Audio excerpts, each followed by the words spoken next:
Have you ever been in a relationship that drained you emotionally, but looking back, you can't call it true love? Maybe you were in love, but the other person wasn't. And that's the most painful part. You weren't hurt because you loved. You were hurt because you trusted someone who wasn't serious, but didn't have the courage to admit it sooner. Love doesn't make you fall. It's loving the wrong person, the person who isn't ready, the person who only gives you unfulfilled promises, whose presence is on and off, that makes you lose yourself. The danger with people who aren't serious is not their outright deception, but the feeling they instill in you, that maybe you need to try a little harder, be patient a little longer, love again, and everything will be okay. But everything will never be okay.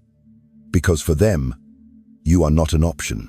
You are just a temporary stop on a journey they have yet to define. They don't say they're not serious. They just make you feel like you have to do something to deserve it. And so you start to lose your boundaries. You justify their silence with, "He's busy." You explain their indifference with, "He's not good at expressing his feelings." You lie to yourself that, "Just love him sincerely. One day he will realize." But he doesn't realize. And not because he doesn't see, but because he doesn't want to. Love shouldn't leave you sitting alone, gnawing at the ambiguity, asking yourself over and over again, "Did I do something wrong?" Love shouldn't make you try to convince the other person to stay. A serious person won't make you feel guilty for having feelings. A serious person won't leave you wondering what the relationship is all about. The irony is, in that journey, you are the only serious one. You are the one who plans, preserves, hopes, ignores, builds. You commit to someone who never promised to go away. You build a house on land they never intended to leave. And then one day, you're exhausted. Not because you're out of love, but because you're tired of uncertainty. You're tired of trying to be good enough, interesting enough, patient enough, tolerant enough to be chosen. But the truth is, you don't need to be chosen. You just need to realize sooner that you've always been enough. It's just the wrong person to show it to. This is not an uncommon story. This is a warning. We need to learn to differentiate between a person with fleeting emotions and a person with clear intentions. Between a person who needs entertainment and a person who is looking for real connection. Because the more you love the wrong person who is not serious, the more cynical you become about love itself. And that is the biggest loss. You didn't get hurt because you loved. You got hurt because you held on to something that wasn't meant to last. And now it's time to start a new journey. A journey of awakening. No more chasing promises, no more holding on to false hopes, but learning to put your heart where it belongs, starting with looking at the truth. He's not serious. And you're not here to waste another love. He doesn't say he's not serious, but you sense it, at least subconsciously. You realize you're the one texting first, planning the get-togethers, asking about the future when he's avoiding you. You feel like you're walking alone on a path that should be shared by two people. But instead of stopping, you try to rationalize. You think you're just being too sensitive, that he's busy, that he needs time, that things will get better. But the truth is, you've seen the telltale signs of someone not being serious all along. The first sign is inconsistency. He's one moment interested, the next he's cold. One day he texts you to ask if you've eaten, the next he disappears without explanation. Every time you feel closer, he backs off. Every time you start to withdraw, he comes back with soft words that soften you.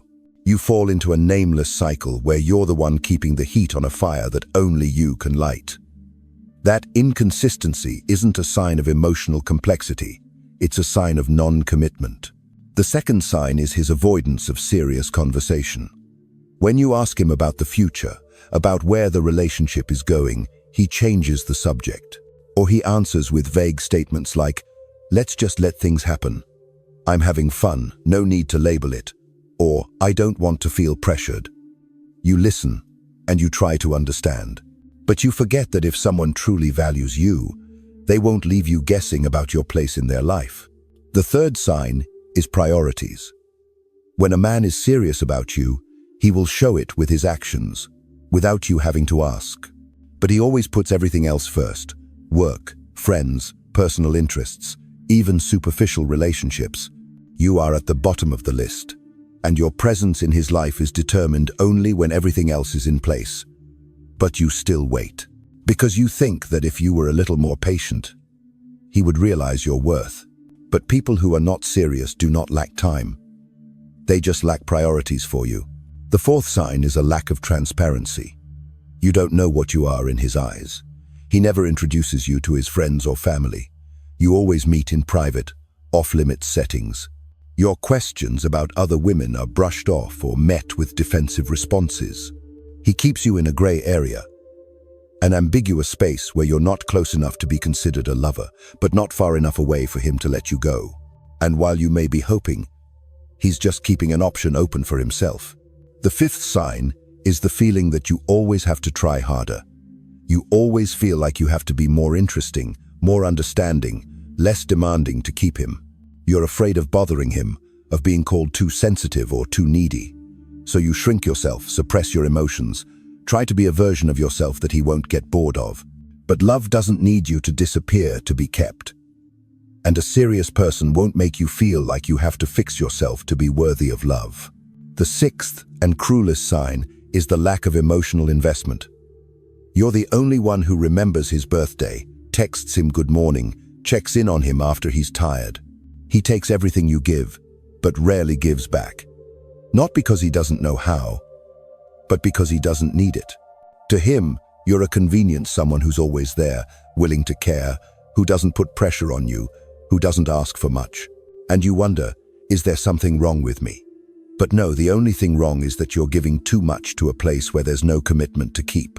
You make excuses because you don't want to face the truth. That the person you're in love with isn't serious.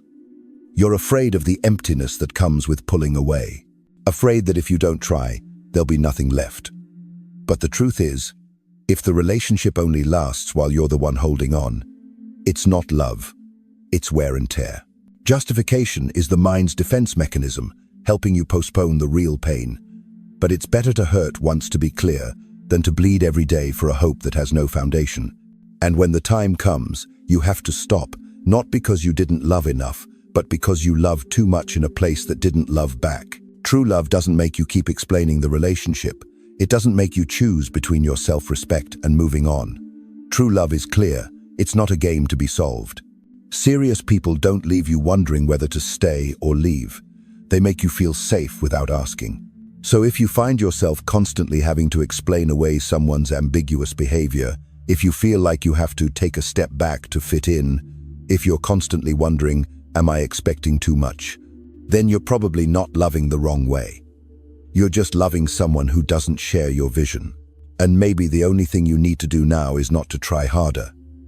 It's to stop. Take a step back. Look closely at the signs that you once called little things. And ask yourself, if you stop making excuses for him, what will you have left? Sometimes, you will find that the answer you need most is the silence you have been trying to ignore for so long. And in that silence, there is a truth. He is not serious. And you do not have to continue to stay and wait for something that will never come. Have you ever wondered why you are attracted to someone who you know from the beginning is not ready for a serious relationship? Why does your heart choose someone who cannot give you what you need? You may think it is a coincidence, a falling in love, a heart overthinking. But if you look deeper, from the perspective of Carl Jung's psychology, that choice is not random at all. It is the result of a deep psychological mechanism called projection and is part of the journey back to your true self. Carl Jung believed that each of us has a shadow part, emotions, needs, memories, hurts, that we don't want to face or recognize. They are pushed into the subconscious and lie dormant there, until they have the opportunity to project onto another person. When you meet someone and feel an inexplicable, intense attraction, it may not be because they are special, but because they trigger a deep part of you, a part you have forgotten, an unhealed wound, an unfulfilled desire. You're not just attracted to them for who they are. You're attracted to how familiar they make you feel. And the danger is that familiarity doesn't always come from love. It often comes from old patterns, perhaps from childhood wounds, from your relationship with your parents, from the first time you were abandoned, or from the belief that you need to do something to deserve love. A person who isn't serious can accidentally touch that crack and make you think it's destiny. Jung called this the projection mechanism. What you see in another person is not who they really are, but an image created by your own mind, a copy of what you are lacking, craving, or avoiding. For example, if you were deprived of recognition from your father, you may be drawn to men who are distant, unpredictable, and who make you constantly have to prove your worth. Not because they are truly attractive, but because they offer you the opportunity to fix your pasto, finally be recognized. But the problem is, you are fighting a ghost, not the real person in front of you. So your choice is not a mistake. It is part of the journey of awakening.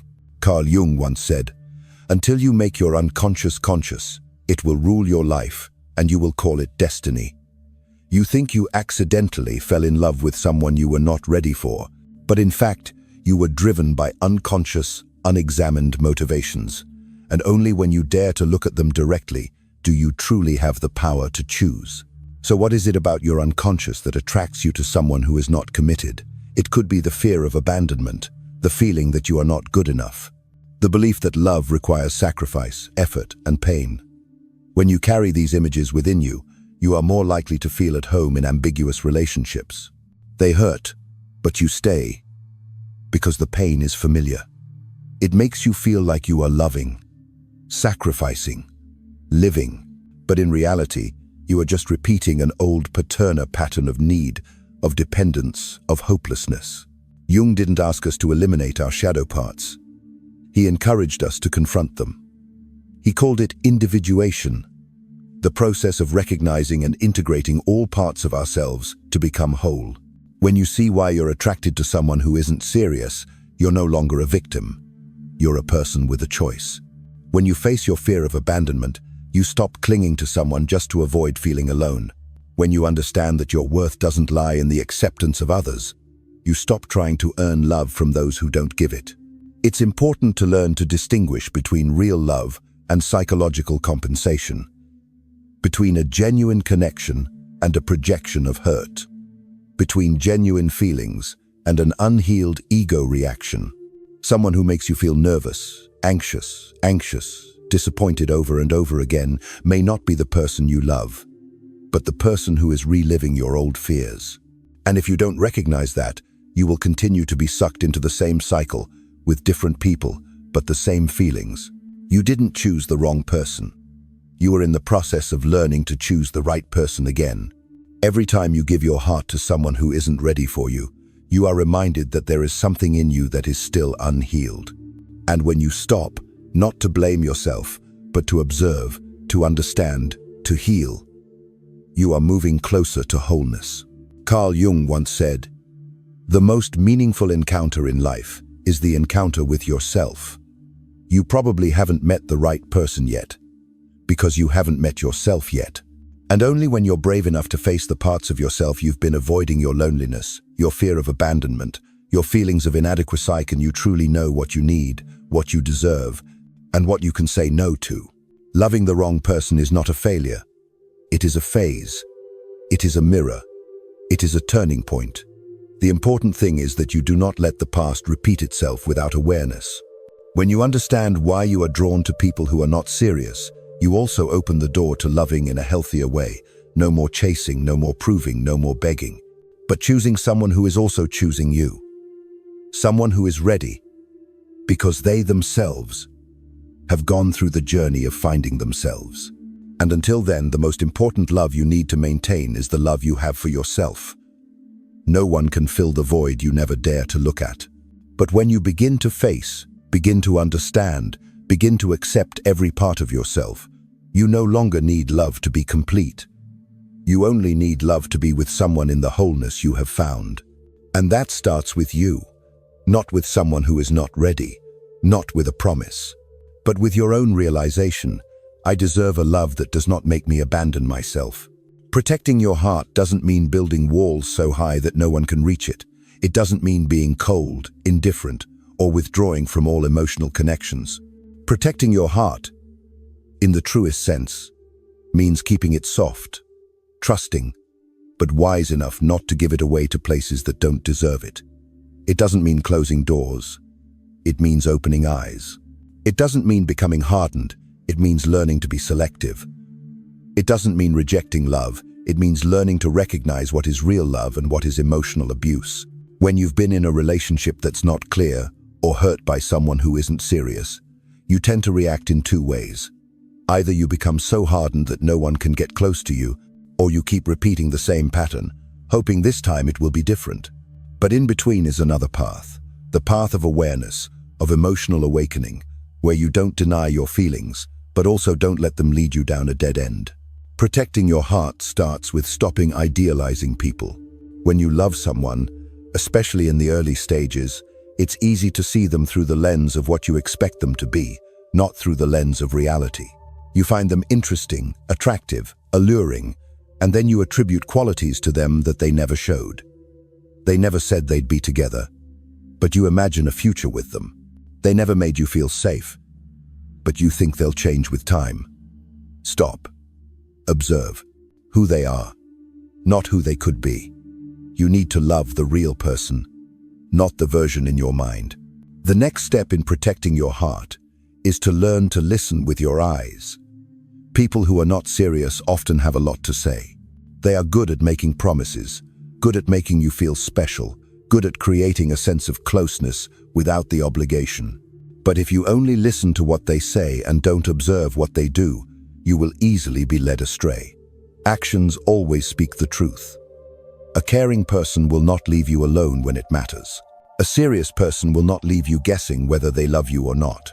When you learn to listen with your eyes, that is, look at their behavior, how they invest their time, how they handle conflict, how they are there when you need them, you will save yourself unnecessary hurt.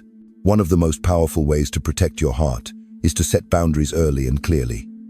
Boundaries are not barriers, but rather definitions of what you allow in your emotional space. Know what is acceptable and what is non-negotiable. For example, if you need a clear commitment in a relationship, you have the right to say so up front. If you feel you are being treated ambiguously, you have the right to walk away. Setting boundaries doesn't keep you from someone who is worth it. It only keeps you from people who were never meant to be serious. Next, learn to separate feelings from facts. You may feel very much in love with someone, very connected to them, very compatible, but feelings do not equal compatibility. Just because someone makes you feel attracted to them does not mean they will make you happy. Just because someone you feel strong chemistry with does not mean they are ready for a real relationship. Feelings are real, but you need to take the next step. Test those feelings over time, through their actions, through how they handle commitment, through how they respond when you need clarity. Protecting your heart means not letting your feelings lead you too far before the truth is known. An essential part of protecting yourself is to stop trying to change others. It is not your job to make someone love you. You do not need to prove that you are worthy. If someone is truly ready, they will not let you play the role of persuader. Every time you say to yourself, "I just need to understand him better. I just need to be a little more patient," you are taking another step away from yourself. The more you try to change someone, the less you can keep yourself intact. Let them change if they want to. As for you, it is your job to protect yourself from unfounded expectations. You also need to learn to pull back at the right time. Giving more is not always the way to keep a relationship. Sometimes, loving more will only hurt you more. When someone constantly makes you feel uncertain, when you are constantly in a state of waiting, wondering, worrying, that is not a sign to try harder. That is a signal to stop. Serious people do not make you feel insecure. They make you feel stable without asking too many questions. Pulling back is not losing. Pulling back is winning yourself, refusing to give your heart to a place that has no place for it. Ultimately, protecting your heart is about learning to choose yourself again. We grow up in a world that teaches women to be good enough to be chosen. But the truth is, you don't need to be chosen. You need to choose. Choose what makes you feel at peace. Choose who gives you clarity. Choose relationships that nourish you, not drain you. Every time you choose yourself, you teach others how they are allowed to treat you. Every time you choose to walk away when you are not respected, you send a message to the universe. I deserve more. Protecting your heart is not about not loving anymore. It's about loving only when it lifts you up, not when it diminishes you. It's about loving only when you're yourself, not when you're trying to be someone else. It's about loving only when the other person is responsible for your feelings, not just receiving them without giving them back. Your heart is a precious gift. Give it to someone who will protect it, not someone who makes you question it. Carl Jung once said, "Love begins with total self-acceptance." When you love yourself enough to not settle for half-hearted love, you don't have to close your heart. You just have to open your eyes. Realize that true love never makes you doubt your worth. Realize that not everyone you love deserves you. And when you know that, you're not afraid to love again. You just don't love wrongly. And that's the most powerful way to protect your heart. We grow up with fairy tales where love is the ultimate reward for those who are good enough, kind enough, patient enough to be chosen. Beautiful princesses waiting to be recognized by their prince. Women who silently sacrifice themselves in exchange for a happy ending. And in a way, we carry that image with us throughout our youth, entering love as a test of our self-worth. If we are loved, we feel we are enough. If we are not, we feel we are lacking. But true love is not a contest to be chosen. It is not a confirmation of your worth. It is the right to choose, consciously, freely, and proactively. From a depth psychology perspective, Carl Jung once emphasized that the human ego often seeks validation from the outside because it is not in harmony with its true self within. When you do not see your own worth, you will seek it in the eyes, recognition and affection of others. And then, love becomes a means, a way for you to prove that you are worth keeping. That is when you do not love as a free person, but love as someone who is asking for validation.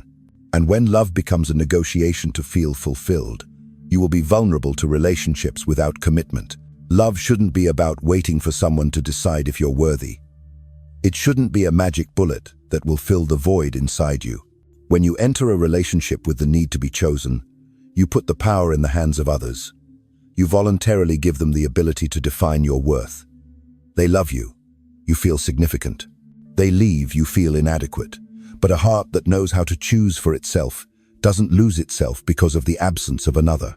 It understands that love is the resonance between two complete people, not the collision of two missing halves. We need to redefine love, not as a reward, not as a place to prove your kindness will be rewarded, not as a refuge from loneliness. Love, when understood correctly, is a space where you and the other person choose each other every day consciously, where you can be yourself without sacrificing yourself to fit in, where you are seen fully without doing less, without pretending to be cool, without cutting back on your emotions. And you give the same to the other person. There is no chasing, no possessiveness, no ambiguity. When you shift from needing to choosing, you begin to see people with a clearer eye. You stop being attracted to people who are difficult, unclear, or half-hearted. You stop wasting your emotions on endless games, because you know that you have the power to choose clarity, companionship, and commitment. You begin to value people not just for the emotions they evoke, but also for the value they bring, the presence they project, and how they respect your inner world. The right to choose also means that you don't need love to fill you up. You enter a relationship because you want to share, not because you can't live without it. You want companionship, but you don't want to lose yourself. You know when to leave, and you know that leaving is not a failure, but a decision based on self-respect. When you realize that your heart is sacred ground, you won't open the door to those who don't want to build it. You're not cold. You just choose right. Jung once said, "You don't become whole by denying the darkness, but by embracing it." The same is true of love. You don't become strong by denying your emotions, but by looking at your true inner needs. Maybe you needed to be chosen because you were abandoned. Maybe you did everything you could to keep others because you were afraid of being alone. But now, you're not that child anymore. You can look back, embrace your weak parts, and then let them go. You don't need anyone else to confirm that you're worthy of love.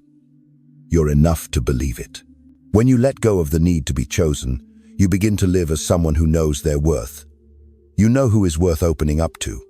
You know when to stop. You no longer confuse passion with healthy love. You know that real love doesn't make you insecure. It makes you peaceful. It doesn't shrink you. It lifts you up. And you know that no one but you gets to choose how you love, who you love, and under what conditions. Redefining love is not just about changing the way you see others. It's about changing the way you see yourself. It's about stepping out of the role of the waiter and becoming the decider. It's about understanding that love isn't about the happy ending of someone who's good enough, but the beginning of two people who are real enough. It's about understanding that you don't come to love to be complete, but to share the wholeness that's already inside you. And when you live with that awareness, you will no longer ask, will he choose me? You will ask, is he worthy of my choosing? And that is when you truly love with all the awareness, freedom, and dignity that you deserve. Here's a truth that no one ever taught you. You don't need someone to save your life. You don't need a man to make you feel enough, to make you feel worthy, to make you believe that someone will finally choose you. What you really need isn't a savior. What you need is to be seen. Seen for who you are, for what you feel, for who you are. Seen without hiding. Accepted without being perfect. Loved for who you are, not what you play. We have gone too far in trying to be the right person. We learn to be silent when we are hurt, learn to smile when we are disrespected, learn to understand instead of demanding what we deserve. We are taught that love is about giving, about sacrificing, about accepting, about being there for someone else. But no one teaches you that. In a healthy relationship, you don't have to lose yourself to keep someone. No one teaches you that if someone doesn't see your worth for who you are, then their presence in your life is meaningless. You've tried to fix yourself to become more lovable. You've thought that if you were calmer, prettier, more patient, less demanding, the other person would stay. But you don't realize that true love doesn't come from being perfect. It comes from being yourself. As long as you want someone to fill the void in your heart, to prove that you're lovable, you're still living as if you're not enough. And you'll keep running into people who can't see you, not because they're blind, but because you're still hiding. Carl Jung once said that the greatest human suffering is not being seen. When a child is emotionally neglected, his fears, his sorrows, his joys are not heard. He grows up believing that he must hide his truest self to be accepted. And then he carries that belief into love.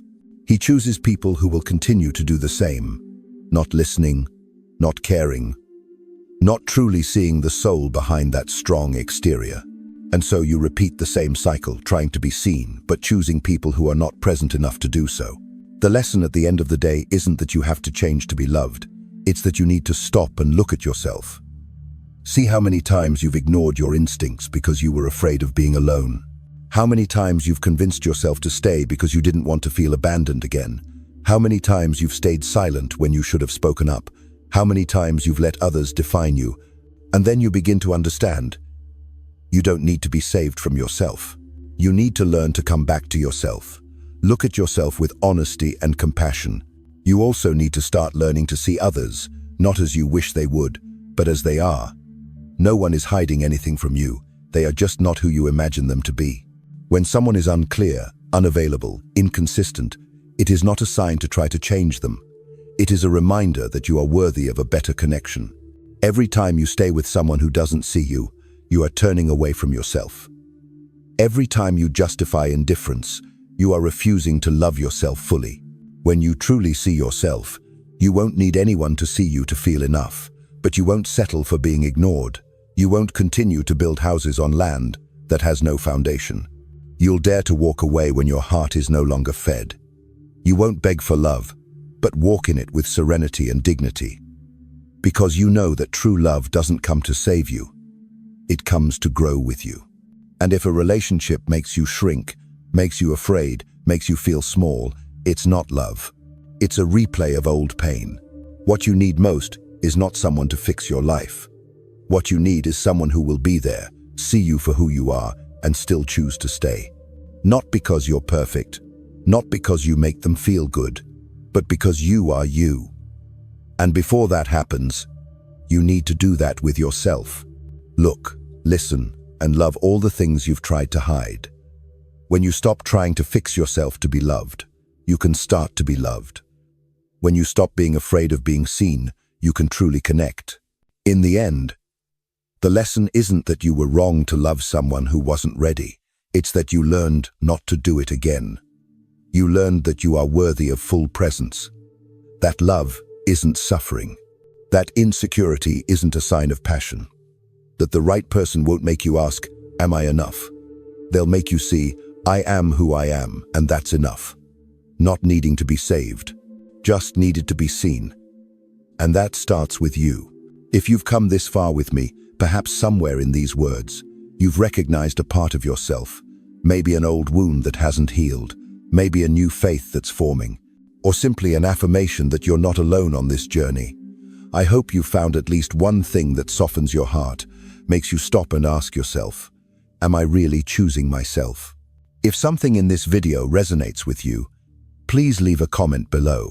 It doesn't have to be a complete story, just a sign that you've been there, felt it, gotten through it, or are still learning to move on.